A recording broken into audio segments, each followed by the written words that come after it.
Hello buddies, welcome to అబికుటీ 60 channel. నేనైతే ఇవాళ మీ ముందుకు ఒక మంచి హెల్దీ రెసిపీని తీసుకొచ్చాను. హెల్దీ రెసిపీ అని చెప్పని ఆకులను చూపిస్తానంటే అనుకుంటున్నారా? అవునండి, ఈ రాడిష్ ఆకులు చాలా అంటే చాలా మంచిది మన హెల్త్కి. అండ్ ఇప్పుడు అది ఎలా తయారు చేసుకోవాలో చూపిస్తాను. ఫస్ట్ మనము ఆకుల్ని కాడల్ని సపరేట్గా కట్ చేసుకొని ఆకుల్ని సపరేట్గా కట్ చేయండి. కాడల్ని చాలా అంటే చాలా చిన్నగా కట్ చేయండి, ఎందుకంటే అవి చాలా లేట్గా బాయిల్ అవుతాయి. అండ్ తర్వాత ఒక 2 or 3 టైమ్స్ మంచిగా వాష్ చేసుకున్న తర్వాత ఒక బాండీలో పెట్టుకొని ఒక 2 గ్లాస్ వాటర్ పోసి కొంచెం సాల్ట్ కొంచెం పసుపు వేసి మూత పెట్టకోకుండా బాయిల్ చేయండి. అండ్ ఇప్పుడు ఒక గ్లాస్ పెసరపప్పు తీసుకోండి. పెసరపప్పు స్వీట్గా ఉంటుంది, ఎందుకంటే మనం రాడిష్ ఆకులు చాలా చేదుగా ఉంటాయి కాబట్టి ఈ స్వీట్తో వేయడం వల్ల అది చేదు పోయిద్ది అనమాట. అండ్ ఆ పెసరపప్పు కూడా నానబెట్టుకొని బాయిల్ అయిపోయిన తర్వాత ఇంకొక బాండీ తీసుకొని కొంచెం ఆయిల్ తాలింపు గింజలు అన్నీ వేసేయండి.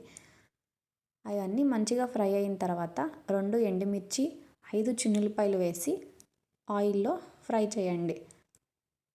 తర్వాత ఒక పెద్ద ఆనియన్ ఒక 5 పచ్చిమిర్చి వేయండి.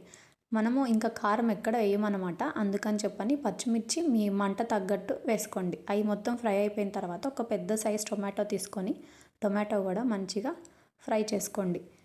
ఇవన్నీ మంచిగా మెత్తగా అయిపోయిన తర్వాత ఇంతకుముందు మనం బాయిల్ చేసుకున్న ఆకులు పప్పు అన్నీ తీసుకొచ్చి దీంట్లో కలపండి. మనం ఇందాక సాల్ట్ వేసుకున్నాం కాబట్టి కొంచెం చూసుకొని అన్నీ వేసిన తర్వాత సాల్ట్ కూడా టేస్ట్ తగ్గట్టు సాల్ట్ కూడా వేసుకోండి. అండ్ కొంచెం గ్రేవీ రావడానికి కొంచెం వాటర్ పోసి మిక్స్ చేసుకొని మూత పెట్టుకొని 10 minutes మాత్రం బాయిల్ చేయండి. అండ్ ఇప్పుడు ఆకుల్లో ఉన్న బెనిఫిట్స్ ఏంటో చూద్దాం. ఈ ఆకుల్లో ఉన్న బెనిఫిట్స్ ఏంటంటే అది వెయిట్ లాస్కి చాలా ఉపయోగపడిద్ది.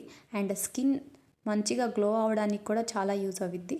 And piles, heart disease, skin cancer ఇలాంటివి రాకోకుండా కూడా చాలా యూజ్ అవుద్ది. అండ్ మీరు ఈసారి చూసినప్పుడు పడేయకోకుండా తినండి, ట్రై చేయండి. నచ్చితే లైక్ చేయండి. Bye bye.